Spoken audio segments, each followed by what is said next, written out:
ഈ കഥ നടക്കുന്നത് ലണ്ടനിലാണ്. ആദ്യം കാണിക്കുന്നത് നമ്മുടെ ഹീറോ. ഇവന്റെ പേര് ടോം എന്നാണ്. ഇവൻ ആളൊരു ഇൻട്രോവേർട്ട് ആണ്. അധികം അങ്ങനെ ഇവൻ കമ്പനി വിടാൻ പോകാറില്ല. അവനിപ്പം അവന്റെ അപ്പാർട്ട്മെന്റിലിരിക്കുകയാണ്. ഇവൻ ഈ ജീവിക്കുന്ന ഏരിയ എന്ന് പറയുന്നത് കുറച്ച് പ്രശ്നമുള്ളൊരു സ്ഥലമാണ്. ഡ്രഗ്സ് അടിച്ച് നടക്കുന്ന ആൾക്കാർ കുറെ എണ്ണം അവിടെ ഉണ്ട്. മാത്രമല്ല ഏത് സമയവും അവന്റെ അയൽപ്പക്കത്ത് നല്ല ബഹളമാണ്. ഇപ്പൊ ഇന്നത്തെ ദിവസവും അവിടെ നിന്ന് ഇങ്ങനെ ബഹളം കേൾക്കുന്നുണ്ട്. അവനാണെങ്കിൽ അവന്റെ ലാപ്ടോപ്പിൽ ഒരു ഗെയിം കളിക്കായിരുന്നു. ഇപ്പൊ ബഹളം കേട്ട് അവന് സഹിക്കാൻ വയ്യാത്തതുകൊണ്ട് അവൻ ഒരു ഹെഡ്സെറ്റ് എടുത്തു വെച്ചു. അങ്ങനെ പിറ്റേ ദിവസമായി ടോം ഇപ്പം അവന്റെ സ്കൂളിലേക്ക് പോയിക്കൊണ്ടിരിക്കുകയാണ്. അതിനിടയിലാണ് അവന്റെ ബെസ്റ്റ് ഫ്രണ്ടായ ഡാനി അവന്റെ അടുത്തേക്ക് വരുന്നത്. ഈ ടോം അങ്ങനെ പാർട്ട് ടൈം ആയിട്ട് ജോലിക്കൊന്നും പോകാറില്ല. അവൻ ജീവിക്കുന്നത് അവന്റെ ഗ്രാൻഡ് മദറിന്റെ കൂടെയാണ്. എന്നാൽ ഈ ഡാനി അങ്ങനെയല്ല. അവൻ ചില ബിസിനസ് ഒക്കെ ചെയ്യുന്നുണ്ട്. ടോം അവന്റെ അടുത്തൊരു ഫോൺ മേടിച്ചുകൊണ്ടിരാൻ പറ്റുമോ എന്ന് ചോദിച്ചിട്ടുണ്ടായിരുന്നു. ഇപ്പൊ ഒരു സെക്കൻഡ് ഹാൻഡ് ഫോണുമായിട്ടാണ് ഡാനി ഇപ്പം അങ്ങോട്ട് വരുന്നത്. അവൻ ആ ഫോൺ ടോമിന് കൊടുക്കുകയും ചെയ്തു. അങ്ങനെ അവർ സ്കൂളിലെത്തി. ഞാൻ നേരത്തെ പറഞ്ഞല്ലോ, ഇവൻ അങ്ങനെ ആരോട് സംസാരിക്കാറില്ല. ആകെ ഇവന്റെ ഫ്രണ്ട് എന്ന് പറയുന്നത് നമ്മൾ നേരത്തെ കണ്ട ഡാനിയാണ്. എന്നാൽ ഇവന്റെ ക്ലാസ്സിൽ ഒരു പെണ്ണിനോട് ഇഷ്ടമുണ്ട്. അവളുടെ പേര് ലൂസി എന്നാണ്. ക്ലാസ് എടുക്കുന്ന സമയത്തൊക്കെ അവൻ ഏതു നേരം അവളെങ്ങനെ നോക്കിക്കൊണ്ടിരിക്കും. എന്നാൽ ഇതുവരെയായിട്ടും അവന്റെ ഇഷ്ടം അവൻ ലൂസിയുടെ അടുത്ത് പറഞ്ഞിട്ടില്ല. അങ്ങനെ ക്ലാസ് ഒക്കെ കഴിഞ്ഞ് അവരിപ്പോ വെളിയിലേക്ക് ഇറങ്ങി. ടോമിന്റെ കൂടെ ഡാനിയുണ്ട്. ഈ സമയം അവരതിനെ നടക്കുമ്പോൾ ലൂസി അപ്പുറത്ത് നിൽക്കുന്നുണ്ട്. ടോമിനെ കണ്ടപ്പോൾ അവളിപ്പോ അവന്റെ അടുത്തേക്ക് വരാൻ തുടങ്ങി. അത് കാണുമ്പോൾ, നോക്കൂ ടോം, നിനക്ക് ലൂസി ഇഷ്ടമാണ് എന്ന കാര്യം എനിക്കറിയാം. പക്ഷെ കുറെ കാലമായില്ലേ നീ അത് മനസ്സ് കൊണ്ട് നടക്കുന്നത്. ഇപ്പൊ അവള് തന്നെ നിന്റെ അടുത്തേക്ക് വരുന്നുണ്ട്. അതുകൊണ്ട് ഇന്നത്തെ ദിവസമെങ്കിലും നീ അവളോട് കാര്യങ്ങളൊക്കെ പറയാൻ നോക്ക് എന്നാണ് ഡാനി പറയുന്നത്. അത്രയും പറഞ്ഞിട്ട് അവൻ അവിടുന്ന് പോവുകയും ചെയ്തു. അങ്ങനെ ലൂസിയും ടോമും കൂടെ ഓരോന്നൊക്കെ സംസാരിച്ചിങ്ങനെ നടക്കുകയാണ്. ലൂസി ഇപ്പൊ അവന്റെ അടുത്തേക്ക് വന്നിരിക്കുന്നത് ഒരു കാര്യം പറയാൻ വേണ്ടിയിട്ടാണ്. അവൾ ഈ സയൻസിൽ കുറച്ച് പുറകിലോട്ടാണ്. അതുകൊണ്ട് ഇന്നത്തെ ദിവസം നമുക്ക് കമ്പൈൻ സ്റ്റഡി നടത്തിയാലോ? നിനക്കാകുമ്പോൾ കൂടുതൽ കാര്യങ്ങളൊക്കെ എനിക്ക് പറഞ്ഞു തരാൻ പറ്റുമല്ലോ. എന്താണ് നിന്റെ അഭിപ്രായം എന്നാണ് അവൾ ചോദിക്കുന്നത്. അവനാണെങ്കിൽ അത് സമ്മതിക്കുകയും ചെയ്തു. ഈ സമയത്താണ് വേറൊരു ഗ്യാങ് അങ്ങോട്ട് വരുന്നത്. ഈ ഗ്യാങ്ങിന്റെ ലീഡറിന്റെ പേര് യൂജീൻ എന്നാണ്. ഈ യൂജീനും ഗ്യാങ്ങും ഈ ലൂസിയുടെ കൂടെ ചെറുപ്പം മുതൽക്കേ കളിച്ചു വളർന്നവരാണ്. അതുകൊണ്ട് പരസ്പരം കാണുന്ന സമയത്തൊക്കെ ഈ യൂജീൻ ലൂസി അങ്ങനെ കളിയാക്കാറുണ്ട്. ഇപ്പോഴും അവൻ അങ്ങോട്ട് വന്നിട്ട് അത് തന്നെയാണ് ചെയ്യുന്നത്. എന്നാൽ ഇവനും ഗ്യാങ്ങിനും ഈ ടോമിന് അത്രയ്ക്ക് ഇഷ്ടമല്ല. അങ്ങനെ ക്ലാസ് ഒക്കെ കഴിഞ്ഞ് ടോം ഇപ്പൊ അവന്റെ വീട്ടിലെത്തി. വീട്ടിലായിട്ട് അവന്റെ ഗ്രാൻഡ് മദർ ഇരിക്കുന്നുണ്ട്. ഇവരുടെ പേര് നാൻ എന്നാണ്. ഇടയ്ക്കിടയ്ക്ക് ഈ നോവലൊക്കെ ഇവർ എഴുതും. ഇപ്പോഴും അവരൊരു നോവൽ എഴുതിക്കൊണ്ടിരിക്കുകയാണ്. അതിനിടയിൽ ഇന്നത്തെ നിന്റെ പരിപാടി എന്താണ് എന്ന് അവർ ടോമിന്റെ അടുത്ത് ചോദിക്കുന്നുണ്ട്. അതേക്കുമ്പോൾ എനിക്ക് ഇന്നൊരാളെ കാണാൻ പോകാനുണ്ട് എന്നാണ് അവൻ പറയുന്നത്. അത്രയും പറഞ്ഞതിന് ശേഷം അവൻ വീട്ടിൽ നിന്ന് ഇറങ്ങി. അവനിപ്പോ നേരെ പോകുന്നത് ലൂസിയുടെ വീട്ടിലേക്കാണ്. എന്നാൽ വീട്ടിലേക്ക് കയറി ചെല്ലുമ്പോൾ അവിടുത്തെ കാഴ്ച അവനെ ഞെട്ടിച്ചു കളഞ്ഞു. ഒരു റൂമിലായിട്ട് ലൂസിയുടെ ബ്രദർ ഇങ്ങനെ ബോധം കെട്ട് കിടക്കാണ്. അവനെ ആരോ ഉപദ്രവിച്ചിട്ടുണ്ട്. മാത്രമല്ല അപ്പുറത്തെ റൂമിൽ നിന്നും ലൂസിയുടെ നിലവിളിയും കേൾക്കുന്നുണ്ട്. അവനാണെങ്കിൽ എന്താണ് ചെയ്യേണ്ടത് എന്നൊരു ഐഡിയയും കിട്ടുന്നില്ല. പെട്ടെന്നാണ് ആ റൂമിനകത്തു നിന്നും മുഖംമൂടി ധരിച്ച 3-4 ആൾക്കാർ ഇറങ്ങി വരുന്നത്. ഇപ്പൊ ടോം അവിടെ നിൽക്കുന്നത് കണ്ടതും അവര് തോക്കെടുത്തു. അത് കാണുന്ന ടോം ആണെങ്കിൽ അവിടുന്ന് ഓടാൻ തുടങ്ങി. എന്നാൽ അവന്മാരും വിടുന്നില്ല. അവന്മാരും ടോമിന്റെ പുറകെ ഓടുകയാണ്. എന്നാൽ ഈ ഓടുന്ന സമയത്ത് ടോം അവന്റെ ഫോൺ എടുത്തിട്ട് പോലീസിനെ വിളിച്ചു. അവനിപ്പോ ഫോണിൽ സംസാരിച്ചുകൊണ്ടാണ് ഓടുന്നത്. അത് കണ്ടതും അവന്റെ പുറകെ വന്ന ഒരുത്തൻ അവന് നേരെ ഷൂട്ട് ചെയ്തു. അതോടുകൂടെ അവൻ മറഞ്ഞു വീഴുകയും ചെയ്തു. ഇവിടെയാണ് ഈ സിനിമയുടെ പേരെഴുതി കാണിക്കുന്നത്, ഐ ബോയ്. അങ്ങനെ ഈ സംഭവത്തിന് ശേഷം 10 ദിവസങ്ങൾ കഴിഞ്ഞിട്ടാണ് അവന് ബോധം വരുന്നത്. അവനിപ്പോ ഹോസ്പിറ്റലിലാണ്. അവന്റെ അടുത്തായിട്ട് അവന്റെ ഗ്രാൻഡ് മദർ ഇരിക്കുന്നുണ്ട്. ഈ സമയം ഡോക്ടർ അങ്ങോട്ട് വന്നിട്ട് അവന്റെ ഇപ്പോഴത്തെ പ്രശ്നങ്ങളെ കുറിച്ചൊക്കെ അവന്റെ അടുത്ത് പറഞ്ഞു കൊടുക്കുകയാണ്. അതായത് അവന്മാര് ഷൂട്ട് ചെയ്ത സമയത്ത് അവൻ ഫോണിൽ സംസാരിക്കായിരുന്നല്ലോ, ആ വെടി ആ ഫോണിനും കൊണ്ടു. അതോടുകൂടെ ഫോണിന്റെ ചില പാർട്സ് ഒക്കെ അവന്റെ ബ്രെയിനകത്ത് കയറിയിരിക്കുകയാണ്. ഡോക്ടർമാർക്ക് അത് റിമൂവ് ചെയ്യാൻ പറ്റത്തില്ല. പക്ഷെ അതുകൊണ്ട് അവന് കുഴപ്പമൊന്നും ഉണ്ടാവത്തില്ല എന്നാണ് ഡോക്ടർ പറയുന്നത്. എന്നാൽ ഡോക്ടർ ഇത്ര ഇമ്പോർട്ടന്റ് ആയിട്ടുള്ള ഒരു കാര്യം അവിടെ നിന്ന് സംസാരിച്ചുകൊണ്ടിരിക്കുമ്പോൾ അവൻ ചിന്തിക്കുന്നത് ലൂസിയെ കുറിച്ചാണ്. ലൂസി ഇപ്പൊ എവിടെയാണുള്ളത് എന്നാണ് അവൻ ചോദിക്കുന്നത്. അതിന് മറുപടി പറയുന്നത് അവന്റെ ഗ്രാൻഡ് മദർ ആണ്. അവൾ അവന്മാര് റേപ്പ് ചെയ്തു. കുറച്ച് ദിവസം അവൾ ഇവിടെ അഡ്മിറ്റ് ആയിരുന്നു. പിന്നെ അവൾ ഡിസ്ചാർജ് ആയി. ഇപ്പൊ അവൾക്ക് കുഴപ്പമൊന്നുമില്ല എന്നാണ് ഗ്രാൻഡ് മദർ പറയുന്നത്. അത് കേട്ട് അവനാണെങ്കിൽ ശരിക്കും വിഷമിച്ചിരിക്കുകയാണ്. അങ്ങനെ ഹോസ്പിറ്റലിൽ നിന്ന് ഡിസ്ചാർജ് ആയതിനു ശേഷം അവൻ ഗ്രാൻഡ് മദറിന്റെ കൂടെ അവരുടെ വീട്ടിലേക്ക് പോവാണ്. ഒരു ടാക്സിയിലാണ് അവരിപ്പോ വീട്ടിലേക്ക് പോകുന്നത്. എന്നാൽ ടാക്സിയിൽ ഇരിക്കുന്ന സമയത്താണ് അവനൊരു കാര്യം ശ്രദ്ധിക്കുന്നത്. ടാക്സിയിലെ മീറ്റർ അവിടെ കാണുന്നുണ്ട്. അവൻ അതിലേക്ക് നോക്കുമ്പോൾ അതിൽ അവനൊരു ഇന്റർഫിയറൻസ് കാണാൻ പറ്റുന്നുണ്ട്. അതിലെ നമ്പേഴ്സ് ഒക്കെ അവന്റെ അടുത്തേക്ക് വരുന്ന പോലെ. എന്നാൽ എന്തുകൊണ്ടാണ് അങ്ങനെ സംഭവിക്കുന്നത് എന്ന കാര്യം അവന് മനസ്സിലായിട്ടില്ല. അങ്ങനെ പിറ്റേ ദിവസമായി കുറച്ച് സാധനങ്ങളൊക്കെ വാങ്ങിച്ചിട്ട് അവനൊരു സൂപ്പർ മാർക്കറ്റിൽ നിന്ന് വെളിയിലേക്ക് ഇറങ്ങാണ്. അവന്റെ കുറച്ച് അപ്പുറത്തായിട്ട് ഒരു ലേഡി നിന്നിട്ട് ഫോണിൽ സംസാരിക്കുന്നുണ്ട്. അവന്റെ സ്കൂളിൽ പഠിക്കുന്ന ഒരു കുട്ടിയാണ്. എന്നാൽ അവൻ അവളുടെ അടുത്ത് കൂടെ അങ്ങനെ നടന്നു വരുമ്പോൾ അവന്റെ തലയിലായിട്ട് ഒരു ഇന്റർഫിയറൻസ് വരാൻ തുടങ്ങി. അതായത് ഏതെങ്കിലുമൊക്കെ ഒരു മ്യൂസിക് സിസ്റ്റം ഓൺ ആയിരിക്കുന്ന സമയത്ത് നമ്മുടെ മൊബൈലിൽ ഒരു കോൾ വന്നു കഴിഞ്ഞാൽ ഒരു ഇന്റർഫിയറൻസ് ഉണ്ടാവുമല്ലോ, അതേപോലെയാണ് അവനിപ്പോ ഫീൽ ചെയ്യുന്നത്. അവൻ അതിലേക്ക് തന്നെ ഇങ്ങനെ ശ്രദ്ധിക്കുമ്പോൾ ആ ലേഡി ഫോണിൽ സംസാരിക്കുന്നതും അപ്പുറത്തു നിന്നുള്ള ആള് സംസാരിക്കുന്നതൊക്കെ അവന് നല്ല ക്ലിയർ ആയിട്ട് കേൾക്കുന്നുണ്ട്. തനിക്ക് എന്താണ് സംഭവിക്കുന്നത് എന്നാണ് അവനിങ്ങനെ ചിന്തിച്ചുകൊണ്ട് നിൽക്കുന്നത്. അങ്ങനെ അവിടുന്ന് അവൻ നേരെ പോകുന്നത് ലൂസിയുടെ ഫ്ലാറ്റിലേക്കാണ്. അവന്റെ കയ്യിൽ കുറച്ച് പൂക്കളുണ്ട്. അവിടുത്തെ ലിഫ്റ്റിലേക്ക് കയറുമ്പോൾ ലിഫ്റ്റിനകത്ത് ആ യൂജീനും വേറൊരുത്തരും നിൽക്കുന്നുണ്ട്.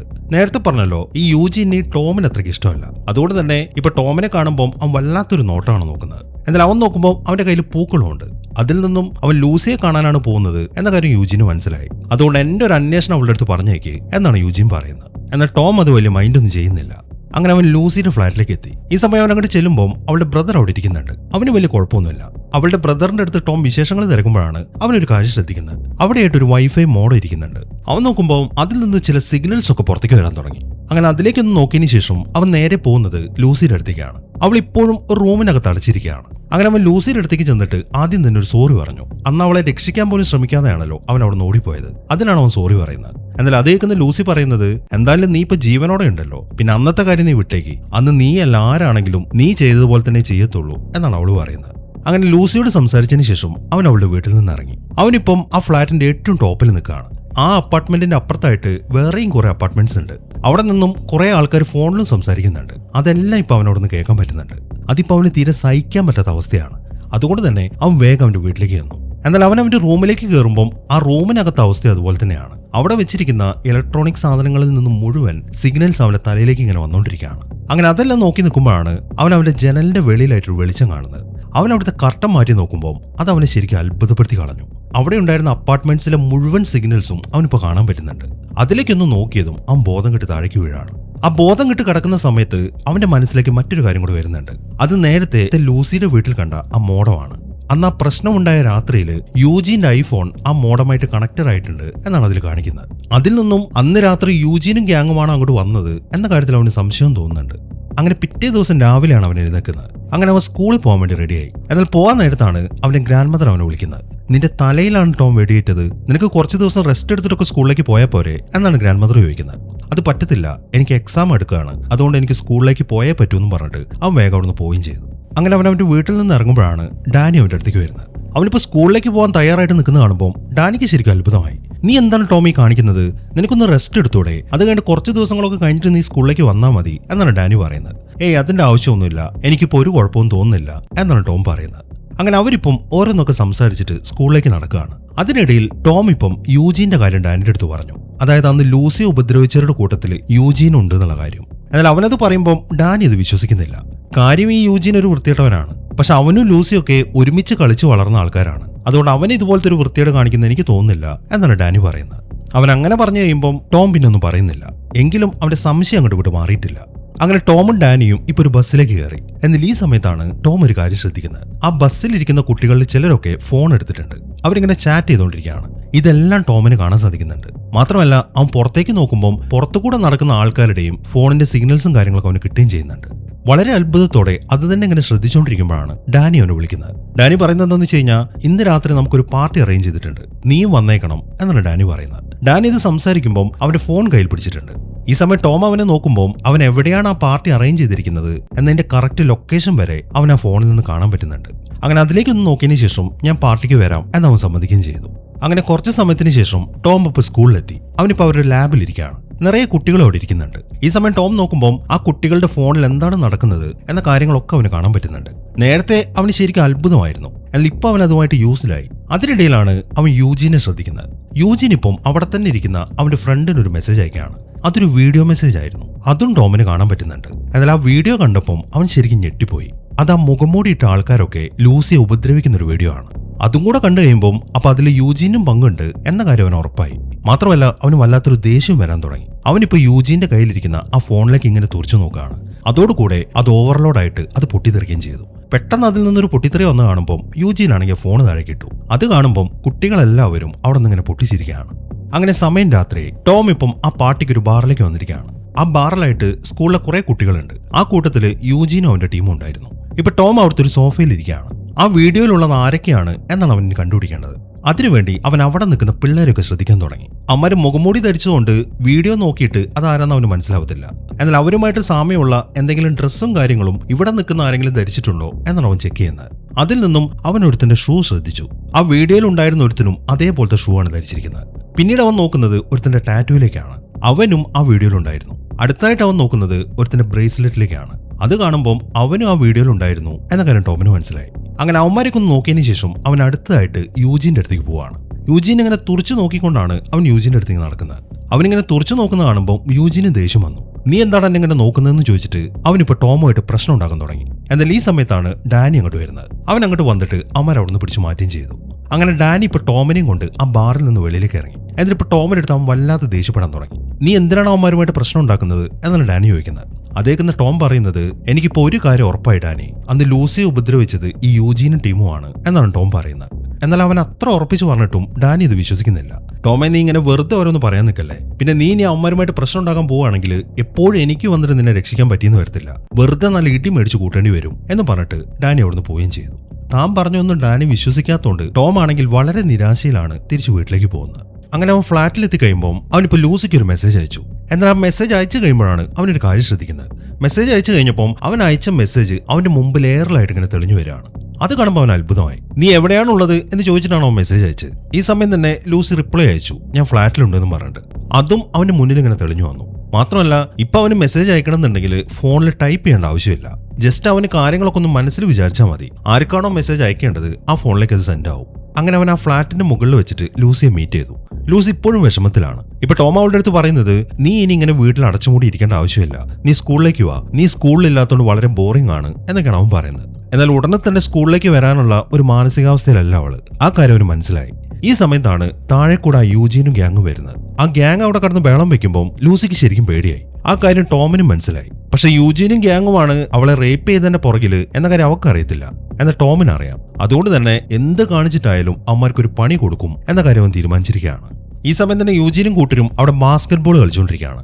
അതിനിടയിലാണ് യൂജീന് ഒരു മെസ്സേജ് വരുന്നത്. എന്നാൽ ആ മെസ്സേജ് വന്നിരിക്കുന്നത് അൺനോൺ നമ്പറിൽ നിന്നാണ്. ഉറപ്പായിട്ട് ഞാൻ നിന്നെ തേടി വരും എന്നാണ് ആ മെസ്സേജിലുള്ളത്. ടോം തന്നെയാണ് ആ മെസ്സേജ് അയച്ചിരിക്കുന്നത്. എന്നാൽ ഈ സമയം യൂജീൻ ആ ഏരിയ മൊത്തം നോക്കുമ്പോൾ ആരാണ് മെസ്സേജ് അയച്ചിരിക്കുന്നത് എന്ന കാര്യം അവന് മനസ്സിലായിട്ടില്ല.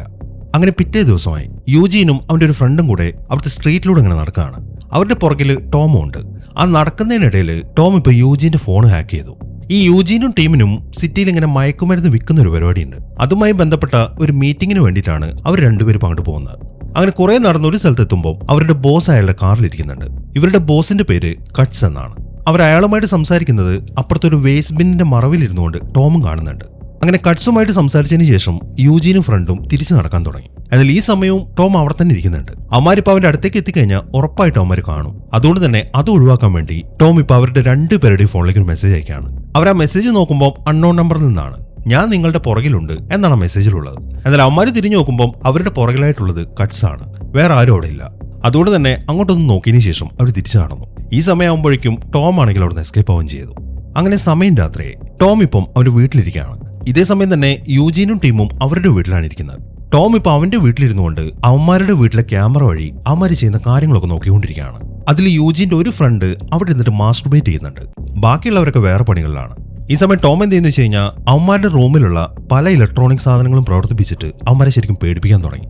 എങ്ങനെയാണ് ഇതൊക്കെ സംഭവിക്കുന്നതെന്ന് അറിയാതെ അവന്മാരാണെങ്കിൽ ശരിക്കും ഞെട്ടിപ്പോയിരിക്കുകയാണ്. അങ്ങനെ പിറ്റേ ദിവസമായി എല്ലാവരും ഇപ്പോൾ സ്കൂളിലാണ്. അവിടെ ഇപ്പോൾ ഒരു സെമിനാർ നടക്കുന്നുണ്ട്. ഒരു സാർ അവിടെ നിന്നിട്ട് കാര്യങ്ങളൊക്കെ കുട്ടികൾക്ക് എക്സ്പ്ലെയിൻ ചെയ്ത് കൊടുക്കുകയാണ്. ആ കാര്യങ്ങളൊക്കെ പറയാൻ വേണ്ടി ഒരു TV സ്ക്രീൻ അവിടെ വെച്ചിട്ടുണ്ട്. ഈ സമയം ടോം എന്തെന്ന് വെച്ച് കഴിഞ്ഞാൽ തലേ ദിവസം രാത്രി യൂജീന്റെ ആ ഫ്രണ്ട് അവിടെ ഇരുന്നിട്ട് മാസ്റ്റർബേറ്റ് ചെയ്തിട്ടില്ലായിരുന്നോ, ആ വീഡിയോ അവനിപ്പോ ആ സ്ക്രീനിൽ പ്ലേ ചെയ്യാണ്. ഇപ്പൊ കുട്ടികളെല്ലാവരും കണ്ടു. അതുകൊണ്ട് തന്നെ കുട്ടികളെല്ലാവരും പൊട്ടിച്ചിരിക്കാൻ തുടങ്ങി. ആ പയ്യനാണെങ്കിൽ എന്താണ് ചെയ്യേണ്ടത് എന്നറിയാത്തൊരവസ്ഥയിലാണ്. അങ്ങനെ വളരെ ദേഷ്യത്തോടെ അവൻ അവിടെ നിന്ന് എഴുന്നേറ്റ് പോവുകയും ചെയ്തു. ഇതെല്ലാം ടോമും ശ്രദ്ധിക്കുന്നുണ്ട്. അവന്മാരുടെ ഈ അവസ്ഥയൊക്കെ കണ്ട് അവൻ ശരിക്കും എൻജോയ് ചെയ്തുകൊണ്ടിരിക്കുകയാണ്. അങ്ങനെ സ്കൂൾ കഴിഞ്ഞതിന് ശേഷം അവൻ നേരെ പോകുന്നത് ലൂസിയുടെ അടുത്തേക്കാണ്. എന്നിട്ട് ഇന്ന് സ്കൂളിലുണ്ടായ കാര്യങ്ങളൊക്കെ അവനിപ്പോൾ അവളുടെ അടുത്ത് പറഞ്ഞു. അതെല്ലാം കേൾക്കുമ്പോൾ അവൾക്ക് ശരിക്കും ചിരിയാണ് വരുന്നത്. ആരാണ് ആ വീഡിയോ പ്ലേ ചെയ്തത് എന്നാണ് അവൾ ചോദിക്കുന്നത്. അതെനിക്ക് അറിയത്തില്ല എന്നാണ് ടോം അതിന് മറുപടി പറയുന്നത്. അത്രയും പറഞ്ഞതിന് ശേഷം ഞാൻ ആ മ്യൂസിക് പ്ലെയർ ഒന്ന് ഓണാക്കിക്കോട്ടെ എന്ന് ചോദിച്ചിട്ട് അവൻ അവിടെ നിന്ന് എഴുന്നേറ്റു. എന്നാൽ ആ എഴുന്നേക്കുന്നതിനിടയിൽ അവൻ ഒരു അൺനോൺ നമ്പറിൽ നിന്നും അവൾക്ക് മെസ്സേജ് അയച്ചു. ഇന്നലെ മുതൽ ഈ നമ്പറിൽ നിന്നും അവൻ അവൾക്ക് മെസ്സേജ് അയക്കുന്നുണ്ട്, ഞാൻ നിന്റെ ഒരു വെൽവിഷർ ആണെന്ന് പറഞ്ഞിട്ട്. അവനിപ്പോൾ ആ മെസ്സേജിൽ ചോദിക്കുന്നത് അവരെന്തിനാണ് നിന്നെ ആക്രമിച്ചതെന്നാണ്. അതിനവള് റിപ്ലൈ കൊടുക്കുന്നത് അവരെന്റെ ബ്രദറിന്റെ അടുത്തേക്കാണ് ആദ്യം വന്നത്, അവൻ അവന്മാരുടെ ഗ്യാങ് കൂട്ടാൻ വേണ്ടിയിട്ട്. എന്നാൽ ബ്രദർ അതിന് സമ്മതിച്ചില്ല. അതുകൊണ്ടാണ് അവന്മാരെന്നെ ഉപദ്രവിച്ചത് എന്നാണ് അവള് മെസ്സേജ് അയക്കുന്നത്. ഈ സമയം ടോം ചോദിക്കുന്നത് ആരാണ് അവന്മാരെ നിന്റെ അടുത്തേക്ക് അയച്ചതെന്നാണ്. അതെനിക്ക് അറിയത്തില്ല എന്നാണ് അവൾ അതിന് റിപ്ലൈ കൊടുക്കുന്നത്. ആ റിപ്ലൈ കൊടുത്തതിന് ശേഷം അവൾ അടുത്തായിട്ട് ചോദിക്കുന്നത് നിന്റെ പേരെന്താണെന്നാണ്. ആ മെസ്സേജ് കാണുമ്പോൾ ടോം അതിന് റിപ്ലൈ കൊടുക്കുന്നത് നിനക്കെന്നെ ഐബോ എന്ന് വിളിക്കാമെന്നാണ്. അവളുടെ മുന്നിൽ നിന്നുകൊണ്ടാണ് അവൻ ഇത്രയും മെസ്സേജുകൾ അവൾക്ക് അയച്ചത്. എന്നാൽ അവൾക്ക് ഇതുവരെയായിട്ടും ഒരു ഡൗട്ടും തോന്നിയിട്ടില്ല. അങ്ങനെ കുറച്ച് സമയം അവിടെ ഇരുന്നതിന് ശേഷം ടോം ഇപ്പം അവളുടെ അടുത്ത് സംസാരിക്കാൻ തുടങ്ങി. നമുക്കിന്നൊരു ഡിന്നറിന് പോയാലോ എന്നാണ് അവൻ ചോദിക്കുന്നത്. അവളാണെങ്കിൽ അത് സമ്മതിക്കുകയും ചെയ്തു. അങ്ങനെ അവളോട് സംസാരിച്ചതിന് ശേഷം ടോം ഇപ്പൊ വീട്ടിലേക്ക് തിരിച്ചെത്തി. അവൻ വീടിനകത്തേക്ക് കയറുമ്പോൾ അവന്റെ ഗ്രാൻഡ് മദർ ഇപ്പം ഒരു ബാങ്കിൽ വിളിച്ച് സംസാരിക്കുകയാണ്. എന്നാൽ അവരെ കാണിക്കുന്നില്ല. ഇപ്പൊ ടോമിനെ മാത്രമേ കാണിക്കുന്നുള്ളൂ. എന്നാൽ അവരുടെ സംസാരം അവന് കേൾക്കുന്നുണ്ട്. ഫോണിൽ സംസാരിക്കുന്ന ആയതുകൊണ്ട് ബാങ്കിലെ ആള് സംസാരിക്കുന്നതും അവനിപ്പോൾ കേൾക്കാൻ പറ്റുന്നുണ്ട്. ഇവരെന്തോ കാശ് അടയ്ക്കാനുണ്ട്. ഇനി ആ കാശ് അടച്ചിട്ടില്ല എന്നുണ്ടെങ്കിൽ അത് നിങ്ങൾക്ക് പ്രശ്നമാണ് എന്നാണ് ആ ബാങ്കിൽ നിന്ന് വിളിച്ച ആള് പറയുന്നത്. അതെല്ലാം കേൾക്കുമ്പോൾ ടോം എന്തെന്ന് വെച്ച് കഴിഞ്ഞാൽ അവന്റെ സൂപ്പർ പവർ വെച്ച് ആ ബാങ്കിലേക്ക് ആ ക്യാഷ് അയച്ചു കൊടുക്കുകയാണ്. ആ ക്യാഷ് ക്രെഡിറ്റ് ആയി കഴിയുമ്പോൾ ഓക്കെ ഇനി നിങ്ങൾ ബുദ്ധിമുട്ടണ്ട, നിങ്ങളുടെ കാശ് ആരോ പേ ചെയ്തിട്ടുണ്ട് എന്ന് പറഞ്ഞിട്ട് അയാൾ ഫോൺ കട്ട് ചെയ്യുകയും ചെയ്തു. അങ്ങനെ സമയം രാത്രി ടോമും ലൂസിയും ഡിന്നറൊക്കെ കഴിഞ്ഞിട്ട് തിരിച്ച് അവരുടെ ഫ്ലാറ്റിലേക്ക് വരികയാണ്. ഈ സമയത്താണ് ആ യൂജീനും ഗ്യാങ്ങും അവരുടെ അടുത്തേക്ക് വരുന്നത്. യൂജീൻ ഇപ്പോൾ അവളുടെ അടുത്ത് പറയുന്നത് എന്താണെന്ന് വെച്ച് കഴിഞ്ഞാൽ, നിനക്ക് ഇങ്ങനത്തെ ഒരു പ്രശ്നം സംഭവിച്ചു എന്ന കാര്യം ഞാൻ അറിഞ്ഞു. ഒരുപാട് സങ്കടമുണ്ട്, അത് സംഭവിക്കാൻ പാടില്ലാത്തായിരുന്നു. പിന്നെ നിനക്ക് ആ പ്രശ്നം സംഭവിച്ചതിന് ശേഷം ഏതോ ഒരുത്തൻ ഞങ്ങളുടെ പുറകെ കൂടിയിട്ടുണ്ട്. അവൻ ഞങ്ങളെ ശരിക്കിട്ട് കളിപ്പിച്ചുകൊണ്ടിരിക്കുകയാണ്. നീ അവന് തമ്മിൽ എന്തെങ്കിലും ബന്ധമുണ്ടോ? നിന്നെ ഉപദ്രവിച്ചത് ഞങ്ങളാണെന്നാണെന്ന് വിചാരിക്കുന്നത് എന്നൊക്കെയാണ് യൂജീൻ ചോദിക്കുന്നത്. അങ്ങനെയൊന്നും ഞാൻ വിചാരിച്ചിട്ടില്ല എന്നാണ് അവളതിന് മറുപടി പറയുന്നത്. പിന്നെ ആരാണ് ഞങ്ങളിട്ട് ഇങ്ങനെ കളിപ്പിച്ചുകൊണ്ടിരിക്കുന്നത്? ഈ ടോം ആണോ എന്ന് ചോദിച്ചിട്ട് അവൻ ടോമിന്റെ കുത്തിനെ ഏർപ്പിടിച്ചു. എന്നാൽ ഈ സമയത്താണ് ടോം നൈസായിട്ട് അമ്മമാർക്ക് എല്ലാവർക്കും മെസ്സേജ് അയക്കുന്നത്. തെറ്റായ ആളെയാണ് നിങ്ങൾ പിടിച്ചിരിക്കുന്നത് എന്നാണ് ആ മെസ്സേജ് പറയുന്നത്. ആ മെസ്സേജ് കണ്ടതും എല്ലാവരും അവിടെ മൊത്തം സെർച്ച് ചെയ്യാൻ തുടങ്ങി, ആരാണ് മെസ്സേജ് അയച്ചതെന്ന്. അവന്മാർ അവിടുന്ന് തിരിഞ്ഞ അവസരത്തിൽ ടോമും ലൂസി അവിടുന്ന് പോവുകയും ചെയ്തു. ഈ സമയം യൂജീനും ഗ്യാങ്ങും ആരാണ് ആ മെസ്സേജ് അയച്ചത് എന്ന് തന്നെ അവിടെ സെർച്ച് ചെയ്തുകൊണ്ടിരിക്കുകയാണ്. പക്ഷെ അവന്മാർ ആരെയും കാണുന്നില്ല. ഈ സമയം തന്നെ ലൂസി ആണെങ്കിൽ വളരെ വിഷമിച്ചാണ് അവളുടെ വീട്ടിലേക്ക് പോകുന്നത്. അവളുടെ പുറകെ തന്നെ ടോമും ഉണ്ട്. എന്നാൽ അവൾ ഒന്നും മിണ്ടാതെ വീട്ടിലേക്ക് കയറി വാതിലടയ്ക്കാണ്. അത് കാണുമ്പോൾ അവന് ശരിക്കും വിഷമമായി. ഇപ്പം നടന്ന ഈ സംഭവം അവൾക്ക് നല്ലൊരു ഷോക്കായിട്ടുണ്ട് എന്ന കാര്യം അവന് മനസ്സിലായി. മാത്രമല്ല അവനിപ്പം മറ്റവന്മാരോട് ശരിക്കും ദേഷ്യം കൂടിയിരിക്കുകയാണ്. അവന്മാർക്ക് ഉടനെ തന്നെ ഒരു പണി കൊടുത്തേ പറ്റൂ. ഇതേസമയം യൂജീനും ഗ്യാങ്ങും അവിടെ നിർത്തിയിട്ടിരിക്കുന്ന ഒരു കാറിന്റെ അടുത്തേക്കാണ് പോകുന്നത്. എന്നിട്ട് അവന്മാരത് കുത്തി തുറന്നിട്ട് ആ കാറിന്റെ ഉള്ളിലേക്ക് കയറി. എന്നാൽ അവന്മാർ അതിനകത്ത് കയറി കഴിയുമ്പോഴാണ് ആ കാറ് ലോക്കാവുന്നത്. അത് ടോമിന്റെ പണിയായിരുന്നു. എത്ര അവന്മാർ ശ്രമിച്ചിട്ടും ആ ഡോർ തുറക്കാൻ പറ്റുന്നില്ല. ഈ സമയം ടോം എന്തെന്ന് വെച്ച് കഴിഞ്ഞാൽ ആ കാറിന്റെ റേഡിയോയിലൂടെ അമ്മരോട് സംസാരിക്കാൻ തുടങ്ങി. ആരാണ് നിങ്ങളുടെ പുറകിൽ? ആര് പറഞ്ഞിട്ടാണ് നിങ്ങൾ ലൂസിനെ അറ്റാക്ക് ചെയ്തത് എന്നൊക്കെയാണ് അവൻ ചോദിക്കുന്നത്. പക്ഷെ അവൻ എത്ര ചോദിച്ചിട്ടും അമ്മരത് പറയുന്നില്ല. ഈ സമയം അവൻ എന്തെന്ന് വെച്ച് കഴിഞ്ഞാൽ ആ കാറ് സ്റ്റാർട്ടാക്കിയിട്ട് അതിങ്ങനെ റേസ് ചെയ്യാൻ തുടങ്ങി. അതോടുകൂടെ അതിൽ നിന്ന് പുകയൊക്കെ വരുന്നുണ്ട്. മാത്രമല്ല അതിൽ തീയും പിടിച്ചു. അമ്മരെത്ര ശ്രമിച്ചിട്ടും അതിൽ നിന്ന് പുറത്തേക്ക് ഇറങ്ങാനും പറ്റുന്നില്ല. അങ്ങനെ മറ്റൊരു നിവൃത്തിയില്ലാത്തതുകൊണ്ട് അമ്മര പേര് പറഞ്ഞു. കട്ട്സിന്റെ പേരാണ് അമ്മരിപ്പോ പറയുന്നത്. അങ്ങനെ ആ പേര് കിട്ടിക്കഴിഞ്ഞപ്പോൾ ടോം ആ കാർ അൺലോക്ക് ചെയ്തു. അതിനെ തുടർന്ന് അമ്മരെല്ലാം വെളിയിലേക്ക് ചാടുകയും ചെയ്തു. അങ്ങനെ അവന്മാർ വെളിയിലേക്ക് ചാടിക്കഴിഞ്ഞതും ആ കാറാണെങ്കിൽ പൊട്ടിത്തെറിക്കുകയാണ്. അങ്ങനെ അവന്മാർക്ക് ആ പണി കൊടുത്തതിന് ശേഷം ടോം നേരെ ആ ഫ്ളാറ്റിന്റെ മുകളിലേക്ക് എത്തി. അവനിപ്പം ഈ കട്ട്സ് ആരാണ് എന്നിങ്ങനെ ഇന്റർനെറ്റ് സെർച്ച് ചെയ്യാൻ തുടങ്ങി. അങ്ങനെ കുറച്ച് സമയം സെർച്ച് ചെയ്ത് കഴിയുമ്പോൾ കട്ട്സ് ആരാണ് എന്ന കാര്യം അവന് മനസ്സിലായി. ഇതേസമയം കട്ട്സും ടീമും അവരുടെ വീട്ടിലിരിക്കുകയാണ്. അതിനിടയിലാണ് അവിടുത്തെ ടിവിയിൽ ഒരു വിഷ്വൽ വരുന്നത്. അവർ നോക്കുമ്പോൾ കട്ട്സിന്റെ കാറാണ്. ആരോ അതിന്റെ വാതിൽ തുറന്നിട്ട് ഡ്രൈവിംഗ് സീറ്റിലേക്ക് മൂത്രമൊഴിക്കുകയാണ്. അത് കണ്ടതും കട്ട്സിന് ശരിക്കും ദേഷ്യം വന്നു. അവന്മാരെല്ലാവരും കൂടെ ഉടനെ തന്നെ ആ കാറിന്റെ അടുത്തേക്ക് പോവാണ്. അങ്ങനെ അവന്മാരെല്ലാവരും ആ വീട്ടിൽ നിന്ന് പോയി കഴിയുമ്പോൾ ടോം ഇപ്പോൾ ആ വീട്ടിലേക്ക് വന്നു. അങ്ങനെ ആ വീടിന്റെ അകം മൊത്തം നോക്കിയതിന് ശേഷം അവൻ അവിടെയുള്ള മുഴുവൻ ഇലക്ട്രോണിക് സാധനങ്ങൾ അങ്ങോട്ട് തകർത്ത് കളയാണ്. അങ്ങനെ എല്ലാം തകർത്ത് കളയുമ്പോൾ അതിലൊരു സ്പീക്കർ മാത്രം തകർന്നു പോയിട്ടില്ല. അത് കാണുമ്പോൾ അവൻ ആ സ്പീക്കർ ഓപ്പൺ ചെയ്തു. അതിനകത്തുണ്ടായിരുന്നത് മുഴുവൻ മയക്കുമരുന്നാണ്. അത് കാണുമ്പോൾ ടോമിന് സന്തോഷമായി. അങ്ങനെ കുറച്ച് സമയം കഴിഞ്ഞ് കട്ട്സും ടീമും തിരിച്ചു വീട്ടിലേക്ക് എത്തി. എന്നാൽ അവര് നോക്കുമ്പോൾ ആ സ്പീക്കറിനകത്തെ മുഴുവൻ മയക്കുമരുന്ന് നഷ്ടപ്പെട്ടിട്ടുണ്ട്. അങ്ങനെ കുറച്ച് സമയം കഴിഞ്ഞു. ടോം ഇപ്പം അവന്റെ വീട്ടിലിരിക്കുകയാണ്. അവൻ ആ മയക്കുമരുന്നുകളൊക്കെ ചെറിയ ചെറിയ പാക്കറ്റിലാക്കി. എന്നിട്ട് അവൻ അതെല്ലാം ഒരു ബാഗിലിട്ടിട്ട് വേഗം തന്നെ അവിടുന്ന് പോവാണ്. അവനിപ്പോൾ പോകുന്നത് ആ മയക്കുമരുന്നുകളെല്ലാം കട്ട്സുമായി ബന്ധപ്പെട്ട ആൾക്കാരുടെ വീട്ടിൽ വെക്കാൻ വേണ്ടിയിട്ടാണ്. അങ്ങനെ ആ പണിയൊക്കെ കഴിഞ്ഞിട്ട് അവൻ തിരിച്ച് വീട്ടിലെത്തി. എന്നിട്ട് അവൻ എവിടേക്കാണോ ആ മയക്കുമരുന്ന് വെച്ചത് അതിന്റെ മുഴുവൻ ലൊക്കേഷൻസും ഇപ്പൊ പോലീസുകാർക്ക് അയച്ചു കൊടുക്കുകയാണ്. അതിനെ തുടർന്ന് പിറ്റേ ദിവസം തന്നെ പോലീസുകാരൊക്കെ ആ വീട്ടിലേക്ക് എത്തി. അവരെല്ലാവരും അറസ്റ്റ് ചെയ്തുകൊണ്ട് പോവുകയും ചെയ്തു. ഇതെല്ലാം വീഡിയോ എടുത്തിട്ട് ഇന്റർനെറ്റിലിട്ടു, ഐബോയ് എന്ന പേരിൽ. ഇപ്പോൾ ഒരുപാട് ആൾക്കാർ അവനെ സപ്പോർട്ട് ചെയ്യുകയും ചെയ്യുന്നുണ്ട്. അങ്ങനെ സമയം രാത്രി കട്ട്സും അവന്റെ കൂടെയുള്ള 2 ആൾക്കാരും ഒരു ബിൽഡിങ്ങിന്റെ മുകളിൽ നിൽക്കുകയാണ്. കട്ട്സിന് ഇപ്പോൾ ഒരു കോൾ വന്നിട്ടുണ്ട്. അവന്റെ ബോസാണ് സംസാരിക്കുന്നത്. ഇവന്റെ ബോസിന്റെ പേര് എൽമാൻ എന്നാണ്. അയാളിപ്പോൾ വല്ലാത്ത ദേഷ്യത്തിലാണ്. അയാളുടെ ടീമിലുള്ള ആൾക്കാരെയാണല്ലോ ഇപ്പോൾ പോലീസ് ഓടിച്ചത്. ഇതെന്തുകൊണ്ടാണ് സംഭവിച്ചത് എന്ന് ചോദിക്കാനാണ് എൽമാൻ വിളിച്ചിരിക്കുന്നത്. അതേക്കുന്ന കട്ട്സ് പറയുന്നത്, നിങ്ങൾ ഒന്നുകൊണ്ടും പേടിക്കണ്ട, ഈ കാര്യം ഞാൻ സോർട്ട് ഔട്ട് ചെയ്തോളാം എന്നൊക്കെ പറഞ്ഞിട്ട് കട്ട്സ് അയാളെ സമാധാനിപ്പിക്കുകയാണ്. ഇതെല്ലാം അപ്പുറത്ത് നിന്നിട്ട് ടോം ശ്രദ്ധിക്കുന്നുണ്ട്. അപ്പോൾ എൽമാൻ എന്ന് പറയുന്നതാണ് ഇവന്റെ ബോസ് എന്ന കാര്യം അവന് മനസ്സിലായി. അങ്ങനെ അവനിപ്പം ആ ഫ്ളാറ്റിന്റെ മുകളിൽ നിന്നിട്ട് എൽമാൻ ആരാണ് എന്ന് ഇന്റർനെറ്റ് സെർച്ച് ചെയ്യാൻ തുടങ്ങി. പക്ഷെ എത്ര സെർച്ച് ചെയ്തിട്ടും എൽമാൻ ആരാണ് എന്ന കാര്യം മാത്രം അവന് മനസ്സിലായിട്ടില്ല. ഈ സമയം തന്നെ ബോസുമായിട്ട് സംസാരിച്ചതിന് ശേഷം കട്ട്സ് ഇപ്പം വേറൊരു ടീമിനെ അങ്ങോട്ട് വിളിച്ചു. എന്നിട്ട് അവനിപ്പോൾ അവരുടെ അടുത്ത് പറയുന്നത് എന്താണെന്ന് വെച്ച് കഴിഞ്ഞാൽ, ഏതോ ഒരുത്തൻ നമ്മുടെ ഫോണും ലാപ്ടോപ്പൊക്കെ ഹാക്ക് ചെയ്തിട്ട് നമുക്ക് നല്ല പണി വന്നുകൊണ്ടിരിക്കുകയാണ്. പക്ഷെ അത് ആരാണെന്ന് നമുക്ക് മനസ്സിലായിട്ടില്ല. അതുകൊണ്ട് നിങ്ങൾ ഒരു കാര്യം ചെയ്യും, ഈ ഏരിയയിലുള്ള മുഴുവൻ ആൾക്കാരുടെയും ഫോണും ലാപ്ടോപ്പും കാര്യങ്ങളെല്ലാം പിടിച്ചോണ്ട് പോവാ എന്ന് പറഞ്ഞിട്ട് അവൻ ആ പയ്യന്മാരെ അവിടുന്ന് പറഞ്ഞു വിടുകയാണ്.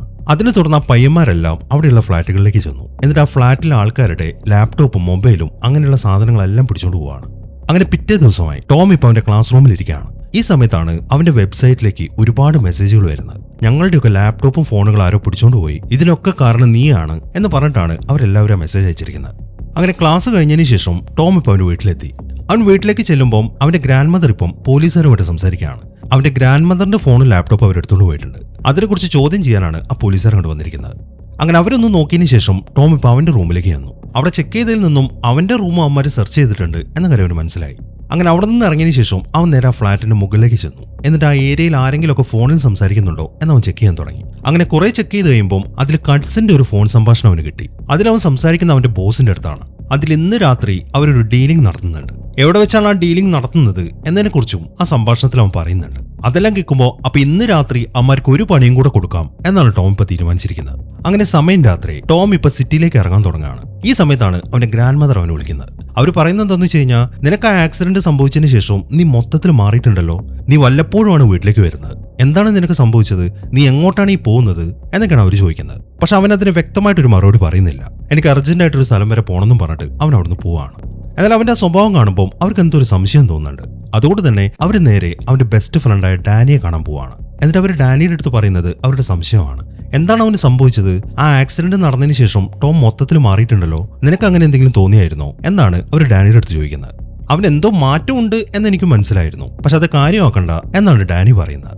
അങ്ങനെ കുറച്ച് സമയം കഴിഞ്ഞു. ആ കട്സ് ഇപ്പം ആ ഡെലിവറിക്ക് പോകാൻ വേണ്ടി അവന്റെ വണ്ടിയുടെ അടുത്തേക്ക് നടക്കുകയാണ്. ഈ സമയം ഇതെല്ലാം നോക്കിക്കൊണ്ട് കുറച്ച് മുകളിലായിട്ട് ടോം നിൽക്കുന്നുണ്ട്. അവനിപ്പോൾ ലൂസിക്ക് ഒരു മെസ്സേജ് അയക്കുകയാണ്, ഐബോ എന്ന പേരിൽ. ഇന്നത്തോടെ എല്ലാ പ്രശ്നവും ഞാൻ സോൾവ് ചെയ്യും എന്നാണ് അവൻ മെസ്സേജ് അയച്ചിരിക്കുന്നത്. അതിനുശേഷം അവനിപ്പോൾ കട്സിനെ ഫോളോ ചെയ്യാൻ തുടങ്ങി. അങ്ങനെ കുറെ പോയി അവനിപ്പോൾ ഒരു യാർഡിലേക്ക് എത്തി. അവനിങ്ങനെ പതുക്കെ അവിടെ മൊത്തം സെർച്ച് ചെയ്യാണ്. ഈ സമയം അവിടെ അടുത്ത് നിൽക്കുന്നുണ്ട്. അവൻ ഉടനെ തന്നെ ചെന്നിട്ട് ഒറ്റയടിക്ക് അയാളെ താഴേക്ക് ഇട്ടു. എന്നിട്ട് വീണ്ടും അവിടെ സെർച്ച് ചെയ്യാൻ തുടങ്ങി. അവൻ നോക്കുമ്പോൾ അവിടെ ഒരു പെട്ടി വെച്ചിരിക്കുന്നുണ്ട്. അത് ഓപ്പൺ ചെയ്യുമ്പോൾ അതിനകത്ത് മൊത്തം മയക്കുമരുന്നായിരുന്നു. ഈ സമയം അവൻ എന്തെന്ന് വെച്ച് കഴിഞ്ഞാൽ അത് ഉടനെ തന്നെ കത്തിച്ചു കളയാണ്. എന്നാൽ പെട്ടെന്നാണ് കട്സ് വന്നിട്ട് അവൻ ഒരു ഒറ്റ ഇടി കൊടുക്കുന്നത്. അത് ഇവനെ പിടിക്കാൻ വേണ്ടി അവരുണ്ടാക്കിയ ഒരു കെണിയായിരുന്നു. കട്സിന്റെ കൂടെ വേറെ ആൾക്കാരുണ്ട്. അങ്ങനെ അവന്മാരെല്ലാവരും കൂടെ ടോമിനെ ശരിക്കും ഇട്ടിരിക്കാൻ തുടങ്ങി. എന്നാൽ ഈ സമയം ടോം എന്തെന്ന് വെച്ച് കഴിഞ്ഞാൽ അവന്റെ സൂപ്പർ പവർ വെച്ചിട്ട് അവിടെ ഒരു ഇന്റർഫിയറൻസ് ഉണ്ടാക്കുകയാണ്. വല്ലാത്തൊരു ശബ്ദം അങ്ങോട്ട് വരാൻ തുടങ്ങി. അവന്മാർക്ക് ആർക്കും അത് സഹിക്കാൻ പറ്റുന്നില്ല. അതുകൊണ്ട് തന്നെ അവർക്കിപ്പോൾ ടോമിനൊന്നും ചെയ്യാനും പറ്റുന്നില്ല. ഈ ഒരു അവസരത്തിൽ ടോം ആണെങ്കിൽ അവിടെ നിന്ന് എസ്കേപ്പ് ആവുകയും ചെയ്തു. അങ്ങനെ പിറ്റേ ദിവസമായി ഡാനി ഇപ്പോൾ ടോമിനെ കാണാൻ വന്നിരിക്കുകയാണ്. തലേ ദിവസം അവന്റെ ഗ്രാൻഡ് മദർ ഡാനിയെ ചെന്ന് കണ്ടിട്ടുണ്ടായിരുന്നല്ലോ. അതുമായി ബന്ധപ്പെട്ട കാര്യം സംസാരിക്കാനാണ് അവനിപ്പോൾ ടോമിന്റെ അടുത്തേക്ക് വന്നിരിക്കുന്നത്. എന്നാൽ ഗ്രാൻഡ് മദറിനോട് എന്താണോ പറഞ്ഞത് അത് തന്നെയാണ് അവൻ ഡാനിയുടെ അടുത്ത് പറയുന്നത്. എനിക്ക് കുഴപ്പമൊന്നുമില്ല എന്ന്. എത്ര ചോദിച്ചിട്ടും അവൻ അത് തന്നെയാണ് പറയുന്നത്. ഇനിയിപ്പോൾ എന്തോ ചോദിച്ചിട്ടും കാര്യമില്ല എന്ന് മനസ്സിലാവുമ്പോൾ ഡാനിയാണെങ്കിൽ അവിടുന്ന് പോവുകയും ചെയ്തു. അങ്ങനെ സമയം രാത്രി ടോം ഇപ്പം സിറ്റിയിൽ ഒരു സ്ട്രീറ്റിലിരിക്കുകയാണ്. ഈ സമയം അവിടുത്തെ ഫ്ളാറ്റിലെ ആൾക്കാർ ഫോണിൽ സംസാരിക്കുന്നൊക്കെ അവനിപ്പോൾ ശ്രദ്ധിക്കുന്നുണ്ട്. ഇത്രയും കാലം എല്ലാവരും ഐബോയിനെ സപ്പോർട്ട് ചെയ്യായിരുന്നു. എന്നാൽ ഇപ്പം ആരും സപ്പോർട്ട് ചെയ്യുന്നില്ല. സിറ്റിയിൽ നടക്കുന്ന എല്ലാ പ്രശ്നത്തിനും കാരണം ഐബോയ് ആണ് എന്നാണ് ആൾക്കാർ ഇങ്ങനെ സംസാരിച്ചുകൊണ്ടിരിക്കുന്നത്. അതവന് വല്ലാത്തൊരു നിരാശയായിരുന്നു. ഇനി പരിപാടിയൊക്കെ നിർത്തിയേക്കാം എന്നാണ് അവൻ തീരുമാനിച്ചിരിക്കുന്നത്. അതുകൊണ്ട് തന്നെ അവൻ ഉടനെ തന്നെ ഡോക്ടറെ കാണാൻ പോവാണ്. എന്നിട്ട് അവൻ ഡോക്ടറെ അടുത്ത് പറയുന്നത് എന്റെ ബ്രെയിനിൽ നിന്നും ആ ഫോണിന്റെ പാർട്സ് ഒക്കെ എടുത്ത് കളയണം എന്നാണ്. പക്ഷെ അവന് സംഭവിച്ചുകൊണ്ടിരിക്കുന്ന പ്രശ്നങ്ങളെ കുറിച്ചൊന്നും അവൻ ഡോക്ടറെ അടുത്ത് പറയുന്നില്ല. എന്നാൽ ഡോക്ടർ പറയുന്നത് ഞങ്ങൾ എന്ത് ചെയ്തിട്ടും കാര്യമില്ല, അതെടുത്ത് മാറ്റാൻ പറ്റത്തില്ല എന്നാണ്. അങ്ങനെ വളരെ നിരാശയോടെയാണ് അവൻ തിരിച്ച് വീട്ടിലേക്ക് എത്തുന്നത്. എന്നാൽ വീട്ടിലേക്ക് എത്തിക്കഴിയുമ്പോൾ അവിടെ ആ കട്സും ടീമും ഉണ്ടായിരുന്നു. അവരുടെ കൂടെ കട്സിന്റെ ബോസായ ആ എൽമാനും ഇരിക്കുന്നുണ്ട്. അവരവന്റെ തലയിൽ തോക്കും വെച്ചിട്ടാണ് ആ എൽമാന്റെ മുമ്പിലേക്ക് കൂട്ടിക്കൊണ്ടു പോകുന്നത്. ഈ സമയം വേറെ കുറച്ച് പേര് അവന്റെ ഗ്രാൻഡ് മദറിനെയും പിടിച്ചിട്ടുണ്ട്. ഇപ്പൊ എൽമാൻ പറയുന്നത് എന്താണെന്ന് വെച്ച് കഴിഞ്ഞാൽ, എന്റെ കൂട്ടത്തിലെ കുറെ ആൾക്കാരെ നീ കാരണം ജയിലിലായി. അവരെ ഇറക്കാൻ വേണ്ടി ഞാൻ ഒരുപാട് കാശും ചെലവാക്കിയിട്ടുണ്ട്. ആ പൈസയൊക്കെ നീ തന്നെ എനിക്ക് തിരിച്ചു തരണം. നിന്നെക്കുറിച്ച് ഞാൻ അറിഞ്ഞു. നിന്റെ ബ്രെയിനിൽ എന്തോ മൊബൈലിന്റെ പാർട്സ് ഒക്കെ ഉണ്ടല്ലേ, അത് കാരണം നിനക്ക് സൂപ്പർ പവർ ഉണ്ട് എന്ന കാര്യം എനിക്ക് മനസ്സിലായി.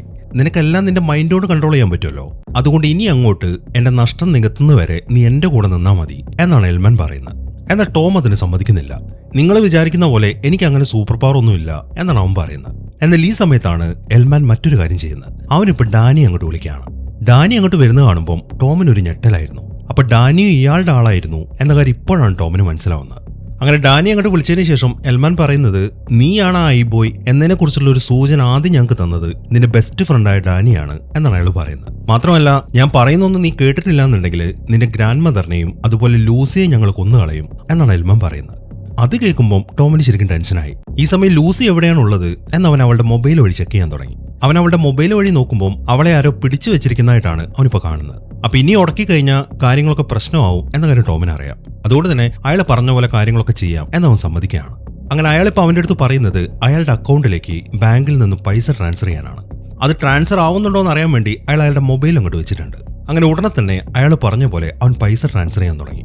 ഈ സമയം തന്നെ ലൂസിയെ പിടിച്ചു വെച്ചിരിക്കുന്നത് യൂജീനും ടീമുമാണ്. ഈ സമയമാകുമ്പോഴേക്കും അവന്മാരാണ് അവളെ റേപ്പ് ചെയ്തത് എന്ന കാര്യം അവർക്ക് മനസ്സിലായിട്ടുണ്ട്. എന്നാൽ അതിനിടയിലാണ് ടോം മറ്റൊരു കാര്യം ചെയ്യുന്നത്. അവളുടെ മുന്നിലായിട്ടാണ് അവിടെ ആ ഫോൺ വെച്ചിരിക്കുന്നത്. അവൻ അതിൽ നിന്നും പോലീസുകാർക്ക് ഡയൽ ചെയ്യാണ്. അങ്ങനെ കുറച്ച് സമയം കഴിയുമ്പോൾ പോലീസുകാർ അങ്ങോട്ട് എത്തി. പോലീസുകാർ അങ്ങോട്ട് വരുന്ന ശബ്ദം കേട്ടതും അമ്മമാരെല്ലാവരും കൂടെ ലൂസിയും പിടിച്ചിട്ട് അപ്പുറത്തേക്ക് മറിഞ്ഞു നിൽക്കുകയാണ്. അങ്ങനെ പോലീസുകാർ വന്ന് അവിടെ മൊത്തം സെർച്ച് ചെയ്യാൻ തുടങ്ങി. എന്നാൽ അവർക്ക് അവിടെ ആരെയും കണ്ടെത്താൻ പറ്റിയില്ല. അവരെല്ലാവരും തിരിച്ചു പോവാണ്. അങ്ങനെ പോലീസുകാർ തിരിച്ചു പോയത് കാണുമ്പോൾ അമ്മമാർ അവളെ വിടുകയും ചെയ്തു. എന്നാൽ ഈ സമയത്താണ് അമ്മമാരുടെ തോക്ക് അവളുടെ കയ്യിൽ കിട്ടുന്നത്. അവളിപ്പോൾ അമ്മമാർക്ക് നേരെ തോക്ക് ചൂണ്ടിയത് കാണുമ്പോൾ അമ്മമാരാണെങ്കിൽ അനങ്ങാതെ നിൽക്കുകയാണ്. അങ്ങനെ വേഗം തന്നെ അവൾ അവിടെ നിന്ന് വെളിയിലേക്ക് ഇറങ്ങി. എന്നാൽ ഈ സമയത്താണ് ആ എൽമാനും കൂട്ടരും ടോമിനെയും കൊണ്ട് അങ്ങോട്ട് വരുന്നത്. അമ്മമാരങ്ങോട്ട് വന്നു കഴിയുമ്പോൾ അവൾക്കിപ്പോൾ പുറത്തേക്ക് പോകാൻ പറ്റുന്നില്ല. ഈ സമയമാകുമ്പോഴേക്കും യൂജീനും കൂട്ടരും അവളുടെ അടുത്തേക്ക് എത്തി. യൂജീൻ വന്ന ഉടനെ തന്നെ അവളെ കയറി പിടിക്കുകയാണ്. അങ്ങനെ എൽമാനും കൂട്ടരും ടോമിനെ ശരിക്കും ഉപദ്രവിക്കാൻ തുടങ്ങി. അങ്ങനെ അവനെ ഇടിച്ച് താഴേക്കിട്ടതിന് ശേഷം അയാൾ പിന്നെയും അയാളുടെ മൊബൈൽ കാണിച്ചിട്ട് ആ പൈസ ട്രാൻസ്ഫർ ചെയ്യാൻ പറയാണ്. അങ്ങനെ അയാൾ നിർബന്ധിക്കുമ്പോൾ അവനിപ്പോൾ കാര്യങ്ങളൊക്കെ ചെയ്യാൻ തുടങ്ങി. ഈ സമയത്താണ് അപ്പോൾ അവനാണ് ഐ ബോയ് എന്ന കാര്യം ലൂസിക്ക് മനസ്സിലാവുന്നത്. എന്നാൽ ടോം ഇപ്പോൾ ചെയ്യുന്നത് പൈസ ട്രാൻസ്ഫർ ചെയ്യല്ല, അവൻ ആ ഫോണിന് ഓവർലോഡ് ആക്കാൻ തുടങ്ങി. അതോടുകൂടെ അതിങ്ങനെ ചൂടാവുകയും ചെയ്യുന്നുണ്ട്. അതിപ്പോൾ പൊട്ടിത്തെറിക്കുന്നു മനസ്സിലായതും എൽമാൻ ആണെങ്കിൽ ഫോൺ താഴേക്കിട്ടു. അങ്ങനെ ആ ഫോൺ പൊട്ടിത്തെറിച്ചു. മാത്രമല്ല ബാക്കിയുള്ളവന്മാരുടെ പോക്കറ്റിലിരിക്കുന്ന എല്ലാ ഫോണുകളും പൊട്ടിത്തെറിക്കുകയാണ്. അതോടുകൂടെ അവന്മാരെല്ലാവരും താഴേക്ക് വീണു. ഈ ഒരു അവസരത്തിൽ ലൂസി ആണെങ്കിൽ യൂജീനെ ഇടിച്ചിടുകയും ചെയ്തു. എന്നാൽ ടോം നോക്കുമ്പോൾ ആ എൽമാൻ അവിടെ കാണുന്നില്ല. അവൻ അയാളെ അന്വേഷിച്ചിട്ട് വേഗം വെളിയിലേക്ക് ഇറങ്ങാണ്. ഈ സമയത്താണ് എൽമാൻ അങ്ങോട്ട് വന്നിട്ട് അവനെ ഇടിച്ചു വീഴ്ത്തുന്നത്. അങ്ങനെ അവനെ ഇടിച്ചിട്ടതിന് ശേഷം അയാൾ പിന്നെയും വന്നിട്ട് അവനെ ഇടിക്കാൻ തുടങ്ങി. അതിനിടയിൽ അവൻ നേരത്തെ കാണിച്ച പോലെ അവിടെ ആ സൗണ്ട് ഉണ്ടാക്കുന്നുണ്ട്. അതയാൾക്ക് തീരെ താങ്ങാനും പറ്റുന്നില്ല. എങ്കിലും അതൊക്കെ അഡ്ജസ്റ്റ് ചെയ്തിട്ട് അയാൾ പിന്നെ അവനിട്ട് ഇടിക്കുകയാണ്. എന്നാൽ പെട്ടെന്നാണ് ഒരു വെടിശബ്ദം കേൾക്കുന്നത്. അയാൾ തിരിഞ്ഞു നോക്കുമ്പോൾ അത് ലൂസിയായിരുന്നു. അങ്ങനെ ലൂസിയെ കണ്ടതും അയാൾ ഇപ്പോൾ ലൂസിയുടെ അടുത്തേക്ക് പോവാണ്. ഈ സമയം അവളാണെങ്കിൽ അയാളെ ഷൂട്ട് ചെയ്യുകയും ചെയ്തു. പക്ഷെ അത് അയാളുടെ കയ്യിലാണ് കൊള്ളുന്നത്. അങ്ങനെ അയാൾ പെട്ടെന്ന് തന്നെ അവളുടെ അടുത്തേക്ക് എത്തി. അതിനുശേഷം അവളെ ഇടിച്ച് താഴേക്കിടാണ്. ഈ സമയത്താണ് ടോം അവിടെ നിന്ന് എഴുന്നേൽക്കുന്നത്. അവൻ എഴുന്നേറ്റ ഉടനെ തന്നെ അവന്റെ ബ്രെയിനിൽ നിന്നും ശക്തമായിട്ടുള്ള ഒരു എനർജി പുറത്തേക്ക് വിടുകയാണ്. അതിൽപ്പെട്ട് അയാൾ തെറിച്ചു വീഴുകയും ചെയ്തു. അതോടുകൂടെ അവനും താഴേക്ക് വീണു. പിന്നീട് അവൻ എഴുന്നേൽക്കുമ്പോൾ അവൻ ഹോസ്പിറ്റലിലാണ്. അവന്റെ കൂടെ അവന്റെ ഗ്രാൻഡ് മദർ ഇരിക്കുന്നുണ്ട്. അങ്ങനെ കുറച്ച് ദിവസത്തിന് ശേഷം അവൻ ഡിസ്ചാർജ് ആയി. അവനിപ്പം അവന്റെ വീട്ടിൽ നിന്ന് വെളിയിലേക്ക് ഇറങ്ങി. ഈ സമയത്താണ് ഡാനി അവന്റെ അടുത്തേക്ക് വരുന്നത്. അവന്റെ അടുത്തൊരു സോറി പറയാനാണ് ഡാനി ഇപ്പം അങ്ങോട്ട് വരുന്നത്. എന്നാൽ ആ സോറി ടോം ആക്സെപ്റ്റ് ചെയ്യുന്നില്ല. അതിന് 2 കാരണങ്ങളാണ്. ഒന്ന്, ഡാനി അവനെ ചതിച്ചത്. രണ്ടാമത്തെ കാരണം ലൂസിയെ റേപ്പ് ചെയ്യുന്ന സമയത്തുള്ള ആ വീഡിയോ അവൻ കണ്ടല്ലോ. ആ വീഡിയോയിൽ ഉണ്ടായിരുന്നത് യൂജീനും കൂട്ടരുമാണ്. എന്നാൽ ആ വീഡിയോ എടുത്തതാരാണ് എന്ന കാര്യം അവന് മനസ്സിലായിട്ടില്ല. ടോം ഇപ്പം അവന്റെ പുറകിലാണ്. അത് ഡാനിയാണ് എന്നാണ് അവൻ സംശയിക്കുന്നത്. ആ കാര്യം അവൻ ഡാനിയുടെ അടുത്ത് പറയുകയും ചെയ്തു. ഞാൻ ഇതുവരെയായിട്ടും ആ വീഡിയോ എടുത്തവനെ കണ്ടിട്ടില്ല എന്ന്. അവൻ തന്നെയാണ് സംശയിക്കുന്നത് എന്ന കാര്യം ഡാനിക്ക് മനസ്സിലായി. എന്നാൽ ഡാനി ഇത് പുറത്ത് കാണിക്കുന്നില്ല. എന്നാ പിന്നെ നീ അവനെ പോയി കണ്ടെത്താൻ നോക്ക് എന്നാണ് ഡാനി പറയുന്നത്. അങ്ങനെ ആ സംസാരത്തിന് ശേഷം ടോം ഇപ്പം ആ ഫ്ളാറ്റിന്റെ മുകളിലേക്ക് എത്തി. അവന്റെ കൂടെ ലൂസിയും ഉണ്ട്. ഈ സമയമാകുമ്പോഴേക്കും അവർ തമ്മിൽ ഇഷ്ടത്തിലായി. ലൂസി ഇപ്പം അവനൊന്ന് കിസ് ചെയ്യാണ്. അതിനുശേഷം അവർ ആ ബിൽഡിങ്ങിന്റെ മുകളിൽ നിന്ന് അവിടുത്തെ കാഴ്ചകളൊക്കെ കാണാൻ തുടങ്ങി. എന്നാൽ അതിനിടയിലാണ് അവിടെ ചുറ്റുമുള്ള ബിൽഡിങ്ങുകളിൽ നിന്നും ആ ഇലക്ട്രോണിക്സിന്റെ സിഗ്നൽസ് വരുന്നത്. അതിൽ നിന്നും അവന്റെ പവർ ഒന്നും നഷ്ടപ്പെട്ടിട്ടില്ല എന്ന കാര്യം നമുക്ക് മനസ്സിലാക്കാം. ഈ ഒരു സീനും കാണിച്ചിട്ടാണ് ഈ സിനിമ അവസാനിക്കുന്നത്. അപ്പൊ എങ്ങനെയുണ്ടായിരുന്നു? എന്താണെങ്കിലും നിങ്ങളുടെ അഭിപ്രായങ്ങൾ എഴുതി അറിയിക്കാൻ മറക്കരുത്. പിന്നെ ഹൈപ്പ് ചെയ്യാനും മറക്കരുത്. അപ്പൊ പുതിയൊരു കിടിലൻ സിനിമയുമായിട്ട് നമുക്ക് അടുത്ത വീഡിയോയിൽ കാണാം.